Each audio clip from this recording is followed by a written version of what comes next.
Hello, and welcome to Ask Nikki Novo. In this show, I'll be performing live readings for our listeners, plus we'll be exploring pop culture through a spiritual lens as I read the energy of celebrities and trending stories. It will be the best reading these celebrities never asked for. Get your heart ready because you're about to receive spiritual guidance for your everyday challenges. Hey, you. Welcome to another episode of Ask Nikki Novo. In today's episode, we are feeling all the love. We discuss soulmates, both romantic and not, what to do when our intuition leads us down the wrong path, and how to decipher if our gut reaction is our intuition or if it's our ego. Plus, in today's hot hit, we swoon over a video clip where ex-lovers Drew Barrymore and Justin Long reunite years later to share their eternal love for each other. What does this tell us about soulmates and so much more? Hi, Nikki. Here's my question for you. I met someone a few months ago who seemed like my perfect match. The timing seemed ideal, like the stars had aligned, and I really felt in my soul that it was the right fit. Unfortunately, it hasn't worked out as I hoped, and now I'm struggling to trust my intuition when it comes to relationships. What am I meant to learn from this experience? Hi, Alexandra. Thanks for the question. So just a quick real talk session here. I love at the end how you say, what am I here to learn? Like, what's the lesson? Which I think is something that we can all relate to, right? Like all of us are like, we're just trying to do the good work. And we're like, okay, universe, like if you have a lesson for me, like, let me know. I'm here for it. But sometimes it's a little kind of like F you, universe, like enough with the damn lessons. So I just feel that for you. And I wanted to let everybody know, right, guys, that it's beautiful that we're here and we're open to it. But sometimes it's okay to like not want any more lessons, It's okay. And it's okay to be a little tired, especially when it comes to dating. So I send you my love, Alexandra, and to all of us who are showing up for the lessons. Okay. So this is such an interesting question. I've definitely experienced this myself. It's like, especially when it comes to dating, you're like, oh, I thought like this was a good match. I feel like I recognize this person. And man, I was wrong, which is exactly what you said, like Alexandra, that you said, like, I don't know if I can trust my intuition. That's exactly what happens, right? And there's like definitely certain people that are very good at making us feel that way. So I want to put that out there also. But the most damaging thing about this situation, right, is the loss of trust in our intuition.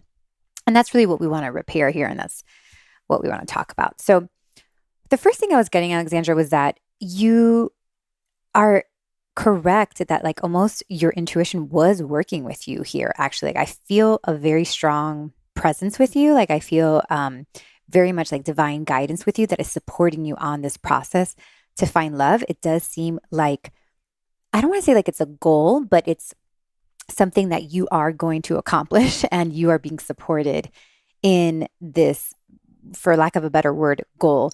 But there are some things that you are learning, right? And going through in order to get there. So I just want to confirm that you're not alone. I want to confirm that you are in like communication with the divine, whether it's like through the spirit guide that's with you or just, whatever you believe in. But there's definitely energy that is working with you, which is really beautiful. So what this energy, your intuition, higher self, right? They're all kind of synonymous, that is working with you. Like the first thing I was getting was like, it was saying, take it day by day. So it felt like there's this understanding or this feeling that intuition is supposed to be like a magic 8-ball, right? Like intuition's supposed to tell us yes or no. And actually, I always say like there's so much mystery in intuition, and intuition does not tell us the whole full picture. Yes, sometimes, there's many of us who have stories are like, oh, when I met my husband, I just knew. But there's so many other stories that are, when I met this guy, I just knew and it didn't work out. So it's like we only hear the stories of the people that it actually works out. But, can we really tell if that was like a true feeling? Like, was that legitimate, or was this, kind of like hoping that this would work out? So remember that intuition is not necessarily going to give you the whole plan or give you an absolute, that it can get really tricky because our anxiety looks for absolutes also. So we don't want to kind of hide our anxiety, our desire to know and to like have confirmation and to have something secure. We don't want to like hide that under the word intuition. They're two different things, and there's going to be parts of us that need to feel safe and that need to get answers, but our intuition's not always going to be able to give it that safety and those answers. So we have to kind of be able to like see a little bit of the difference and kind of know that there's like the human self that's looking to get safe and to get like the right answer, and then there's an intuition within us that can't really sometimes be put into words. It can't always be asked to be put on demand. Like it's definitely more feminine. Like it can't perform the way that we always want it to perform. So kind of like being able to see the difference. And what I was getting for you was that number one, like a lot of what you were getting from this person, what you felt from this person was legitimate. It looked like the person was also making you believe and feel that this could be something. So a lot of it was not only, oh, I thought that this was going somewhere, but also like this person was making promises. And I would say that rather than placing the blame on your intuition, I think it's okay to say like, oh, it sucks that I couldn't trust this person. So it wasn't necessarily, there was a lot of like this person making you feel that way as well. And then therefore, you could have created something within you that was like, oh, okay, like this is safe. And it's hard. We don't always know like who to trust, right? And in dating, like we got to open up and we got to like let our hearts be open and we got to try. So I don't blame you for doing that. I think it was beautiful that you put yourself out there, but I don't, because what's left over and what's damaged is your own connection to your intuition. That's what I'm more concerned with repairing. And instead of blaming yourself, it's okay to be like, oh man, this person was pretty damn good at convincing me that this was going to be okay. I do get the vibe that this person was sincere, but also not as mature as maybe he thought or he was or they were, and got overwhelmed by expectations. So almost like that kind of people pleaser person that like wants to show up, like in their hearts of hearts, they want to show up and be that person. But when push comes to shove, like it's too overwhelming. So I want you to kind of recognize that some of this was also this person and not necessarily the way that, you're picking or whatever. Now, one thing to help you that this guide is trying to explain is this concept of taking it day by day. So kind of like being like, oh, I hung out with this person. Today was a good day. I'm grateful I had this experience. And that is all I know today. Like all I know for sure is that today was a beautiful day. Now, I don't know if that means we're going to be together for the rest of our lives. I don't know if that means this is going to be a long-term relationship. I don't know what next week looks like, but I can say that today was beautiful. And that's a lot of like the journey that you're on right now, taking each day, day by day, like not, trying to see, can I live in a way where I understand like there's a lot of things I can't control, especially when it comes to dating. The person we end up with can very much like change the trajectory of our life. And it's very hard to like live with that unknown, so our anxiety is going to get the best of us because like we want to make plans, we want to see our future. But if we're working towards a relationship, we also know that there's so much that can't be predicted because it's going to depend on the person that we end up with. So you're going to have to really learn to soothe yourself in that area and also learn the art of presence and mindfulness and being here every day and also just acknowledging the beauty of every day.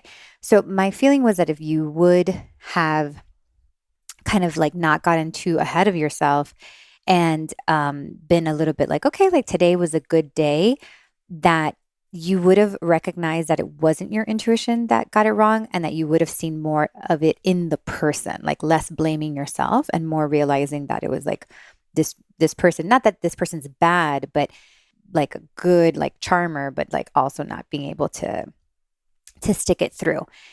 And the other thing I saw in you is that all your energy is in your head right now. So which means that there's like a lack of grounding, which is such a typical thing, especially when we're trying to like predict our futures.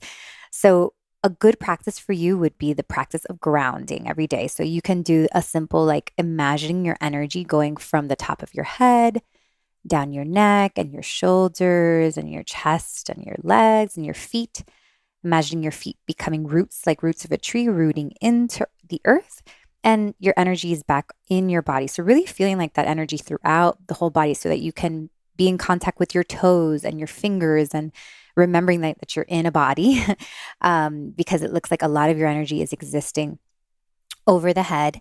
Also, anything like nature, walking on the ground barefoot will also be super helpful. They say that the prescription is actually that we should be grounding 30 minutes of each day, which I know is like a lot. Like, who has time for walking around barefoot for 30 days? But especially for some of us who are very sensitive, Alexandra, you definitely seem like you're more of like my starseed type, that Earth is not the most favorite place. So sometimes it could be hard to ground into your body. And also, the more we ground, the more present we can be. So that's definitely a little tip for you too. Now, going forward with dating, like how do we do this now? How can I trust myself again? How can I trust anybody again? Right? Is the next thing. And again, I hate to like keep repeating this, but it looks like I go in without expectations, but also with hope, right? So your question, you said like it did not work out as I hoped. So right there, there is like this, unfortunately, like this expectation in it. And kind of starting to realize that like there's a lot of things that we don't have control over, and trying to see if you can challenge yourself to date in a way with, being excited, being, happy for this like opportunity, but at the same time, knowing that when it's going to happen for you. And that like your job is just to show up and to be there on those dates and to take it day by day, like to let people show you who they are, not decide who they are based off like, a couple times or whatever, or based off even what they say, right? Because like it's, we can say a lot of things, but it's like, how do I show up? And how the person shows up is like how you're going to start to make decisions like based off this relationship. Sometimes we also use intuition in dating to get past the hard stuff, like I think a lot of us are like, oh, I knew right away like that this wasn't a good match for me, and we're trying to like make this process faster. Or I met somebody and I'm like, oh, I knew this was a great match for me, so I went all in. It's like we're trying to like be more efficient when it comes to dating. And the truth is like we can't focus on speed. I know it's a pain to go by and to go through a bunch of people, but we have to ground in and be there every day and let the person show us who they are. And the truth is there's a lot of other things going on than just intuition in the beginning. There's a lot of anxiety when it's dating. There's a lot of us wanting to know. So we're all trying to look for these very strong signs of like yes or no, because it's super painful to be in the unknown for a long time. So this, Alexandra, for you is like really a process of learning to be comfortable with being the unknown, to learn to be comfortable with taking every day, one day at a time, to be comfortable with mindfulness, groundedness, and really like letting yourself detox a little bit from having to know anything about the future, and just like letting yourself be very present in today. And what's going to happen is when you're present, you're not going to miss things. So like nobody's actually going to be able to trick you anymore when you are present. Like when you're actually there with the person and connected, that's how you're really going to know. That's really when intuition comes forward. I wish you luck. I know you're going to find love, and I wish your lesson to be short. Hi, Nikki. My name's Lauren, and I have a question related to spirituality and dating. So I'm about to turn 28, and I've been single for about 3 years now. But over the past 2 years or so, I've been going through a pretty big spiritual awakening, and I've come to learn about the concept of soulmates and past lives. And from that, I've developed my own little manifestation practice where I'm doing all the things writing down all the qualities that I want in a life partner. And then I'm going out into the world. I'm going out every week with my friends, putting myself out there, doing things that I love that make me feel alive. And from that, I have attracted a few guys into my life who on paper, they seem perfect. They seem like they have all these qualities that I've been manifesting. But then when I go out with them, I can't help but feel like there's something missing. And I've been pretty quick to write them off because I just don't have that soulmate familiarity feeling that I've been looking for. So I guess I'm wondering, am I being too delusional or too harsh in expecting to have that soulmate connection right off the bat? Or is my intuition correct in telling me that, no, I'm on the right path, just haven't met that person yet? Thanks. Lauren, I just want to start by saying you are badass. I just love that you were like, I'm doing the manifesting stuff. I'm showing up. I'm, doing things that I love. I'm going out with my friends. Like, you're not just doing the manifesting at home and hoping that like the Amazon Prime guy is going to be your soulmate. You're actually out there. And I know that it's not easy work, but I just want to say I'm so proud of you, and sending love to those of you who are, have a little bit of stranger danger and are afraid of going out there. But it is a contact sport, so we do have to go out there. So thank you, Lauren, for that great example.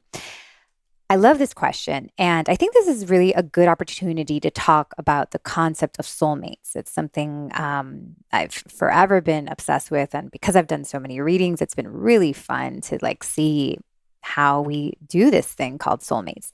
So real quick, guys, soulmates is the concept that you have lived another lifetime with another soul, and that perhaps this lifetime you guys are meeting up again to hang out again together. So your mother can be your soulmate. Your dog can be your soulmate, right? There's your boss who you hate can be your soulmate, right?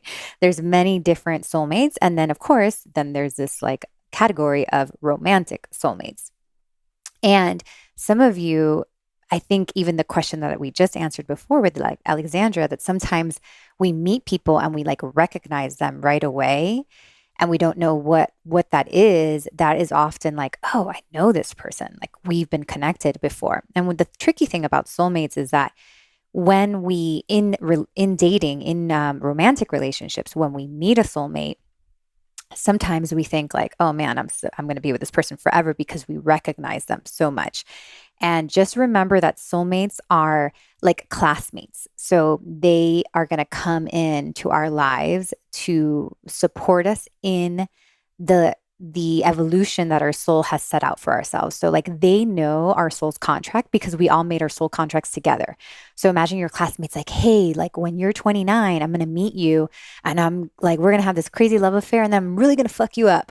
Like, and then you're going to, then you're going to have this huge spiritual awakening because like I broke your heart, right?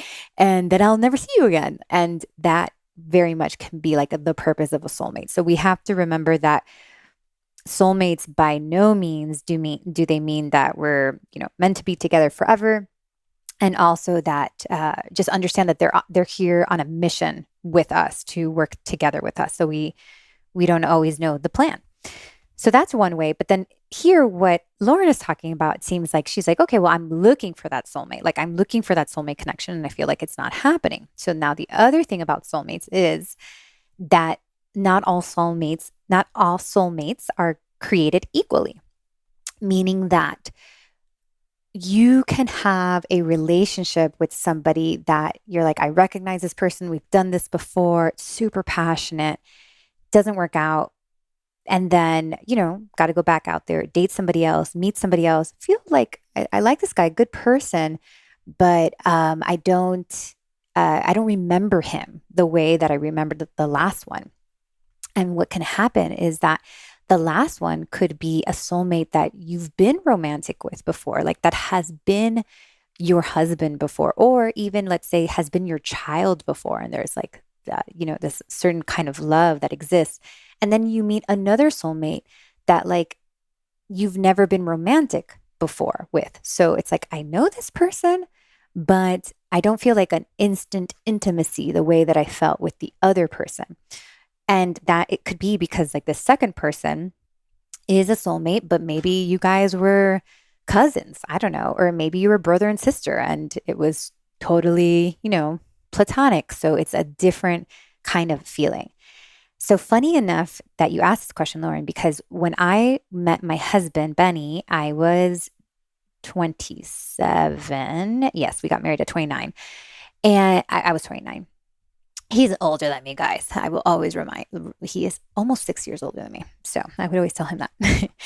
And I was actually studying past lives at the time. Funny enough, I had just met Benny and I was actually learning to do past life regressions in my hypnosis certification. So, of course, I'm dating Benny and I'm like, and that, I had that feeling with Benny. It's funny. I had other relationships that I felt super connected. Like I knew that these people were soulmates. And Benny was not an instant, I don't even say it was, I can't even explain it. It wasn't an instant connection. I saw him at a party and I thought he was like really good looking and I was attracted and I almost like was like a magnet kind of brought me to him. But I couldn't figure him out for a really long time. And I even couldn't figure out if I like liked him or not. I actually like dated him for a little bit and then ran away from him for like 2 months and then we got back together. So it was kind of a weird thing. But anyways, the first few weeks of dating Benny, I'm studying hypnosis and we have our past life regression class. And I'm like, oh, duh, of course I'm going to do it on Benny. And I go into the past life and sure enough, I see Benny, but the relationships that we had was like I was a little girl and he was the veterinarian at my father's farm. So I guess like we lived in some sort of farm area. I know, guys, very funny. I was living in Miami at the time. Never did I think we'd end up on a farm together. And Benny would take care of all the animals. So I knew him, but I knew him almost like kind of like uncle vibes, like I knew this guy. And that was like all I got. And it was so interesting. I was like, and then, fast forward, Benny and I live on a farm. I always laugh at like, he takes care of those animals like if he knew what he was doing, like he feels very confident taking care of these animals. And I have no idea where it comes from, but obviously from another lifetime. And I've seen other lifetimes with Benny since then. And a lot of them have been like us as partners and things and like working together, daughter, father before. But I have yet to see like a love relationship between the two of us. So that is going to make a difference in the way that, we connect the first times, because like, in a way, it's like we've been soulmates, but not in this way before. So that explains why also when I first met him, I was like, I was curious and interested and intrigued. So I would say, Lauren, like, remember that like it depends what your intentions are, because sometimes you might call in a soulmate that you had some like crazy love affair with and you do it again and didn't work out before and it's kind of like, a mess as well. But if you're just like looking for a connection, always remember that soulmates will always make you curious. They're always going to make you kind of like, is like kind of what you're going to say. You're going to be intrigued by the person. You're going to be curious by the person. You may not have love at first sight, or it may not be instant, but as long as there's curiosity in there, that is something definitely to pursue. So I know that we want to use our intuition to be able to get us in or out of dating as quick as possible. But unfortunately, there is a lot of mystery when it comes to your intuition. And what we want to tap into the most is this a book I want to keep reading? Is this person intriguing? Am I curious? And as we follow that vibration, that truly is the vibration of intuition. I know that we think that the vibration of intuition is certainty, but it's actually curiosity. The only reason that I can download information is because I'm like curious. I'm like, oh, let's see what I will find. I'm not looking to be right or wrong. I'm just looking to seek information and I'm looking to see what I can discover. So when you're trying to use your intuition in dating, Lauren, don't look for a yes or a no. Don't look for a right or a wrong. Look for intrigue, curiosity, adventure, exploration. That is the vibration that is really like what is pulling you forward. And that's where you're going to find the soulmate. You can also set intentions, Lauren, as you're, especially that you're doing work, that to call in a soulmate that, because I've yet to, I don't have like a answer on whether like how much that person that we end up with, like how much that's written into the contract. I do feel like almost some of it is like pick your own adventure. I feel like there might be several options for us, and depending on like what paths we end up taking, we end up with different people. So I feel like we're living on earth and maybe there's like five like soulmate relationships that are available to you. But depending on the path that we take, one matches that path better than the other. That's what I have learned based off readings, based off my own life.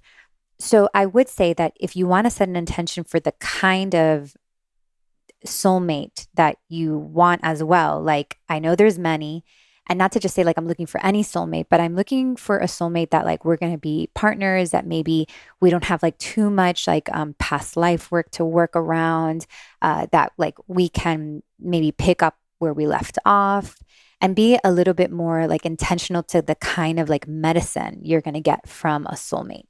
That can also be helpful so that it kind of pushes out the ones that might be a little bit too dramatic. All right, Lauren, I have literally no concerns about you. I know you're going to do great. And I can see you're just being very intentional. And that to me is why it hasn't hit yet. So I don't feel like you missed out on anything. So don't think that way. But definitely I think you're asking the question because I think you're upgrading your understandings and your ideas of your own intuition. And I would love for you to connect with the vibration of curiosity.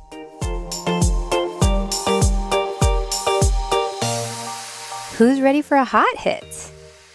Today, we're going to talk about Drew Barrymore and Justin Long. No, they are not back together, but you guys, do yourself a favor. And I want you to Google Drew Barrymore and Justin Long Reunite. You know, she has like a talk show now, and he came on. I don't know how long ago they dated.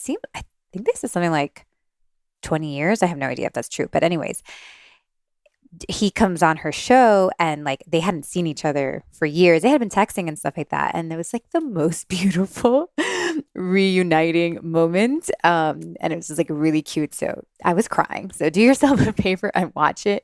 He is dating, I don't know who Drew is dating. I'm sure she's dating somebody, but he is dating Kate Bosworth. So like, they've moved on, but really cute. And I thought for this episode, since we've talked about soulmates, we've talked about dating, this is such a good example of soulmates, and that there are different happy endings for soulmates. And kind of just to continue our conversation and like our education really on this concept, before we get started, let me read you my little podcast disclaimer.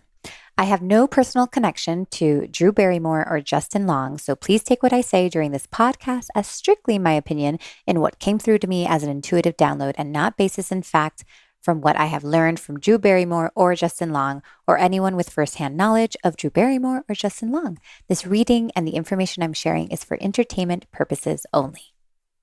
When I was tapping into Justin and Drew, I was like, okay, these two souls like were on a mission. They had work to do. Such a good example of two souls that come together for a moment in time, but are not necessarily meant to live this lifetime together. It looks like in this case, there was a lot of childhood healing that was happening between the two of them, a lot of like playing. I almost saw like kind of like playing house, like almost playing roles. And that was part of like their process. I was also getting that kind of losing that, specifically like on Drew's part, it looked like it really inspired a lot of reflection. And that reflection seems to have been like a big part of this soul's growth. So just like a very good reminder that if you're in a situation where maybe you had a moment with a soulmate, it did not last, it did not work out, there are other happy endings for you. And there are going to be like moments where you can maybe sometimes even like meet up again and see each other again and see like why that mattered. So you might be in that right now. You might be in a situation where like you're in it with a soulmate and like not understanding, maybe really feeling a lot of like pain because of um, breaking up and divorce or whatever it may be, but always kind of holding and knowing that it will eventually come full circle. And actually, I'm going to share a full circle moment with you that happened to me recently. So I guess like must have been about a year and a half ago, 2 years ago. I was still in Miami. And I have this ex boyfriend who you've probably heard me talk about him. He's like the one that sent me to my first psychic. Basically, he broke up with me and I ended up going to see a psychic. And he, broke my heart. And obviously moved on. I got married, all the things. And we would kind of, I feel like maybe I might have touched base with him at some point, but like really hadn't seen him in 10 years, like since we broke up. And out of the blue, he calls me one day. And I even like, I remember seeing the phone and being like, I know this number. And I pick up the number and sure enough, it's him. Funny enough, Benny was like out of town that day. And I actually had like the space to talk to him. And we talked for a while, catching up. I was letting him know that I was moving, all that stuff. And he says to me, you could tell there was almost like some sort of regret. He's a Scorpio and has like way too much pride to like really admit that. But he was like, I'm still single. Like I've been dating. And it's just like, I don't know, the way we connected, like I haven't been able to connect with anybody like that again. And I really like felt for this person because it looked like he was finally ready. Like just 10 years later, he was like finally ready to like find this person and fall in love. And I just felt very called to tell him, I was like, hey, listen to me. You need to be open to other soulmates. Like I might have been one, but I'm not the only one. Like I need you to be open to that. And he was like, thank you for saying that. Like it kind of was almost like a healing. And guess what, guys? A couple of months ago, I got a friend, it's like the Miami gossip vine, telling me that like this ex-boyfriend of mine finally got engaged. So of course I was so excited for him. I reach out to him and it turns out that like when I was kind of doing the math, he won't admit to this. I would never, let's see if he would one come on the show and actually like admit to it. But it was almost like that releasing and letting him know that there's like other soulmates kind of gave him space to meet another soulmate.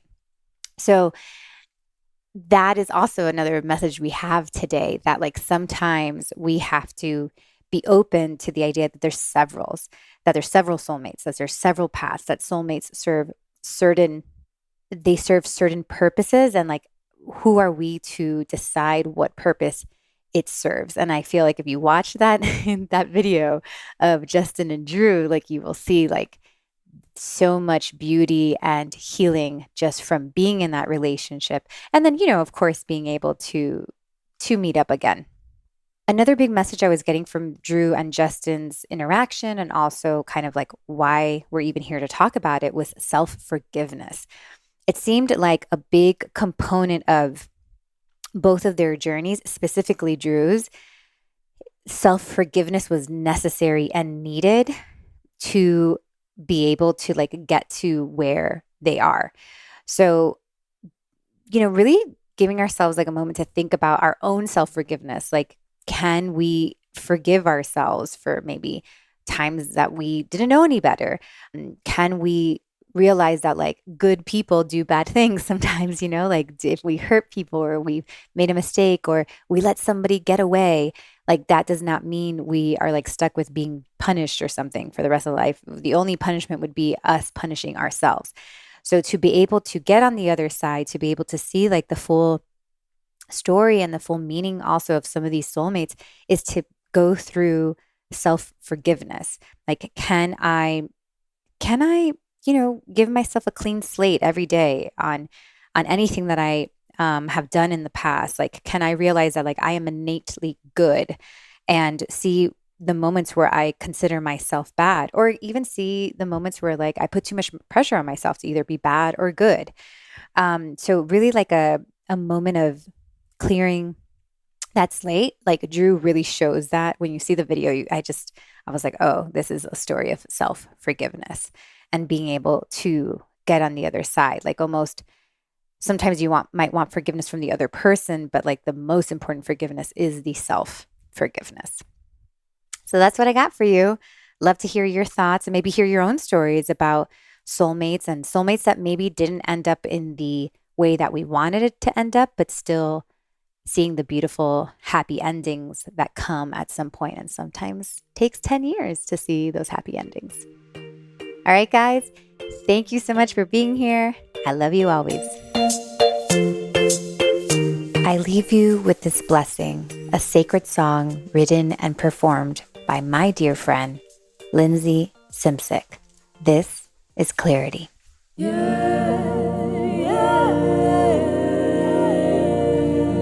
All it is energy. I see you and you see me in all of our divinity.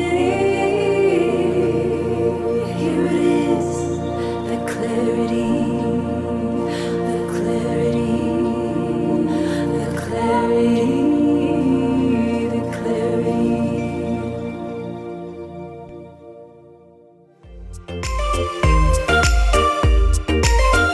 Thank you so much for listening. I love you guys. This journey is so much fun because we get to do it together. So thank you. If you'd like this episode, please subscribe, share it with a friend, or leave a review. Those reviews are so helpful to the podcast. I love you much. Have a beautiful week, and I'll see you next time.